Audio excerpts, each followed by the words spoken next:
alta velocità che non sono stati così veloci e ci raggiungerà tra poco. Quindi vado ad aprire la seduta inaugurale di questo nuovo anno accademico adempiendo a queste ritualità formali, quindi ci ritroviamo adesso nella calda adunanza pubblica del 18 giugno, della quale vado a leggere il verbale per l'approvazione di rito, supplendo al nostro segretario Maras in questo compito.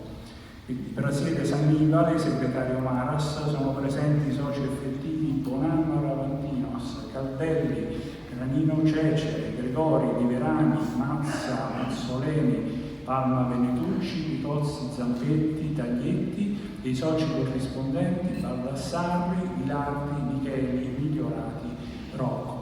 Dopo la lettura e approvazione del verbale della seduta precedente e prima di dare inizio ai lavori, il Presidente passa a presentare il nuovo socio effettivo dell'Accademia, Gilda Bartoloni, già socio corrispondente dal 21 gennaio 2008, che saluto qui presente. Viene inoltre annunciato che venerdì 13 giugno 2025, presso l'Archivio Storico della Presidenza della Repubblica, nel Palazzo Sant'Andrea a Roma, è stato presentato il volume dedicato all'Archivio delle famiglie Negri. Si tratta del Fondo Archivistico di Famiglia della socia Beatrice Palma Venetucci, che ha curato il volume con Marina Giannetto, entrato ora a far parte del patrimonio della prestigiosa istituzione. Viene quindi data la parola alla professoressa Paola De Santis, che presenta una relazione dal titolo Nuove acquisizioni dal complesso cimiteriale in località Popoli a Canosa di Puglia. Nel suburbio della città di Canusium, in prossimità del tracciato della via Traiana, si colloca un ampio articolato complesso cimiteriale caratterizzato dalla compresenza di nuclei ipogei scavati a diverse quote sul fronte del costone di roccia che caratterizza orograficamente il sito e una necropoli a cielo aperto sulla pianura antistante. La frequentazione funeraria dell'intero complesso si inquadra senza soluzione di continuità secondo la metà del VI secolo. Tuttavia, materiali sporadici di impiego suggeriscono la presenza nell'area di un sepolcreto già a partire dal I secolo a.C. La Pontificia Commissione di Archeologia Sacra promuove ininterrottamente dal 2016 un progetto di indagini archeologiche sistematiche in stretta connessione con interventi conservativi e di messa in sicurezza, aprendo la prospettiva a un graduale ma programmatico risanamento dell'intero complesso catacombale. Il contributo, dedicato prevalentemente alle più recenti acquisizioni delle indagini negli anni 2023-2025, approfondisce sia aspetti di carattere generale relativi all'estensione e all'organizzazione del complesso cimiteriale, sia i nuovi rinvenimenti di carattere topografico, epigrafico e iconografico restituiti dalla catacomba C, cosiddetta di Santa Sofia, con le relative interpretazioni.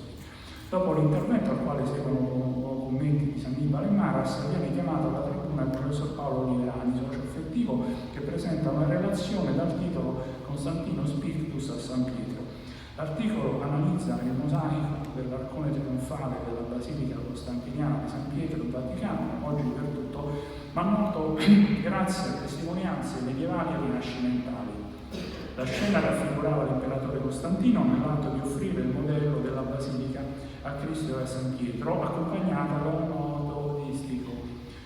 Una fonte recentemente pubblicata, le storie Senenses di Sigismondo Tizio del 1515, offre ulteriori dettagli sul mosaico e descrive Costantino inginocchiato di fronte a Cristo e ai suoi piedi quello che viene interpretato come il diadema imperiale, forse interpretabile piuttosto come una corona di vittoria.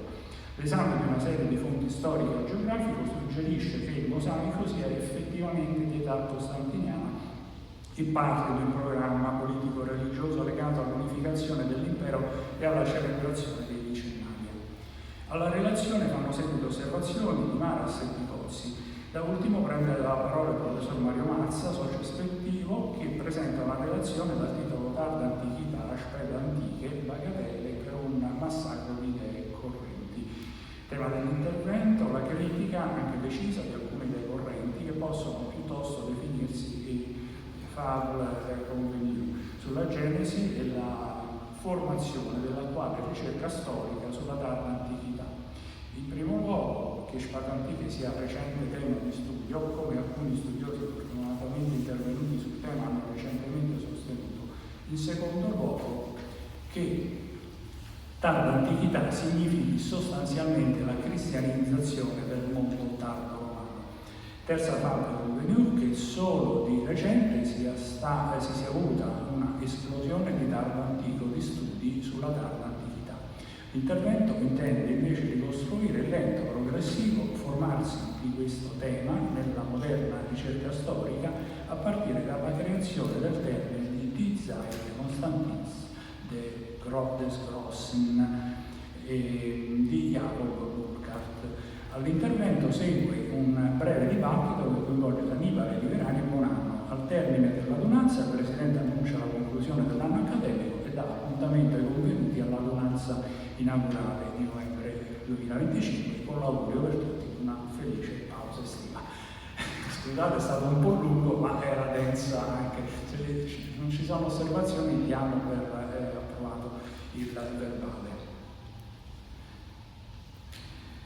Bene, adesso prima di iniziare la nostra seduta, dopo alcune notizie di aggiornamento dopo la pausa estiva, quando non ci siamo più incontrati. La prima è che nella fausta circostanza dell'elezione alla cattedra di Pietro del Santo Padre Leone XIV, la nostra Accademia ha voluto inviare un messaggio augurale. Nel gradire tale gesto, il Santo Padre ha voluto esprimere il suo ringraziamento impartendo la benedizione apostolica estesa a tutti i soci dell'Accademia, comunicata attraverso la lettera di Sua Eccellenza Reverendissima Monsignore Edgar Pegnabarra, sostituto della Segreteria di Stato, di cui do breve lettura. Illustrissimo Signore, riferito a me, nella fausta circostanza dell'elezione alla cattedra di Pietro del Santo Padre Leone XIV, custode e guida del gregge a lui affidato dal risorto, anche a nome dell'intera Pontificia Accademia Romana di Archeologia, ha voluto inviargli un affettuoso messaggio augurale.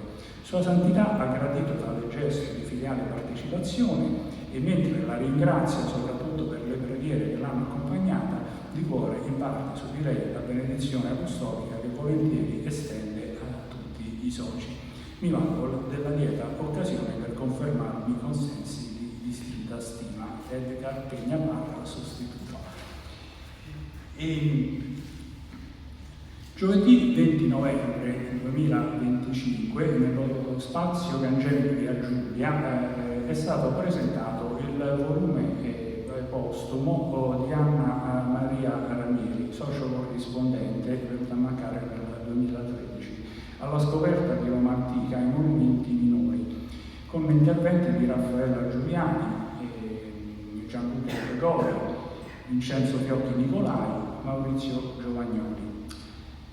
Nell'Assemblea Generale dell'Unione Accademica Internazionale, con sede a Bruxelles, tenutasi a Mainz il 14 ottobre di quest'anno, 2025, la professoressa Luisa Migliorati, nostro socio corrispondente, che è qui presente e che saluto, in qualità di rappresentante della nostra Accademia, è stato eletto presidente della stessa organizzazione di cui era già stata nominata componente del bureau.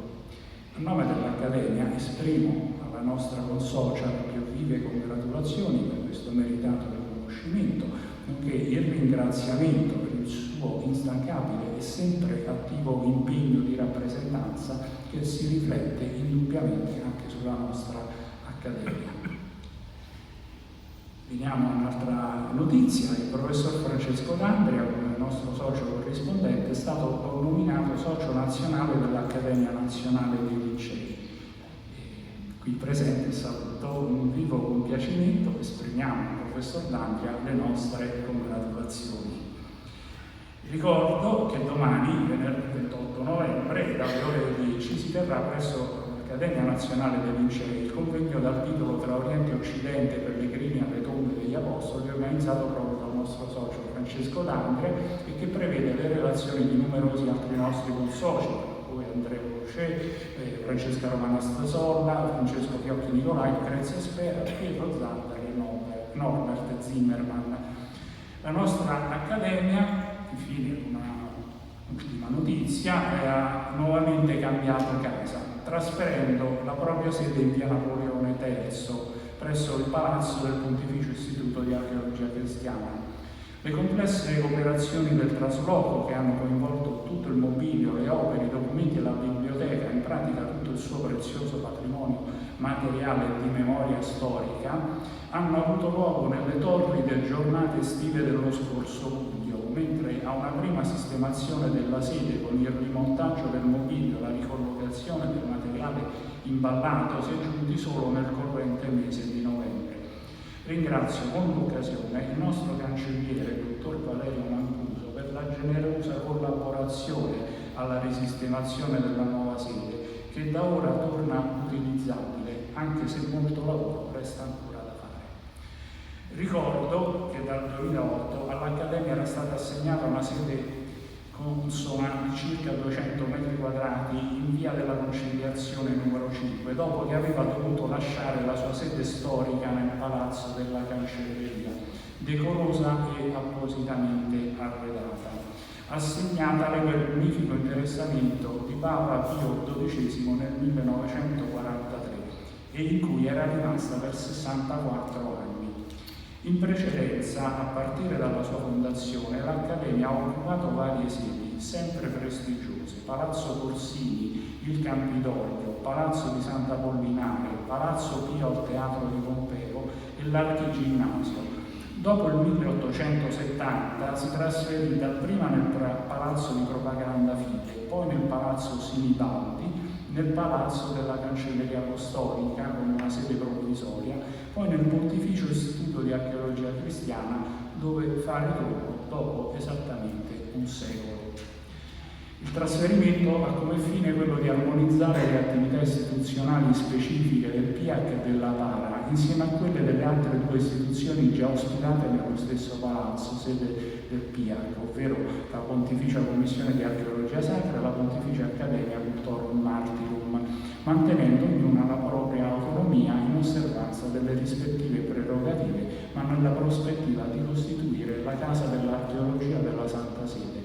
Il progetto recupera, nella prospettiva delle attuali esigenze, lo spirito e quanto previsto un secolo fa dal motu proprio i primitivi cemeteri emanato da Papa Pio XI l'11 dicembre 1925, secondo cui il PIAC e la PARA, insieme con la Pontificia Commissione di Archeologia Sacra, cito testualmente, riunite in apposita sede e debitamente armonizzate, potranno agevolmente completarsi e coadiuvarsi nel fine comune di così alta importanza.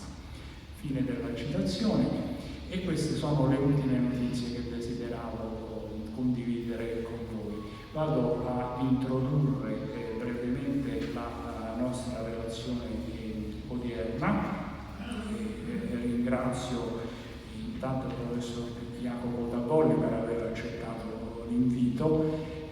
Sono lieto di iniziare con lui il nostro anno accademico e devo dire, se mi permettete, di cogliere anche una assonanza, una similitudine. L'anno scorso abbiamo iniziato il nostro anno accademico con gli scavi di Machaerus.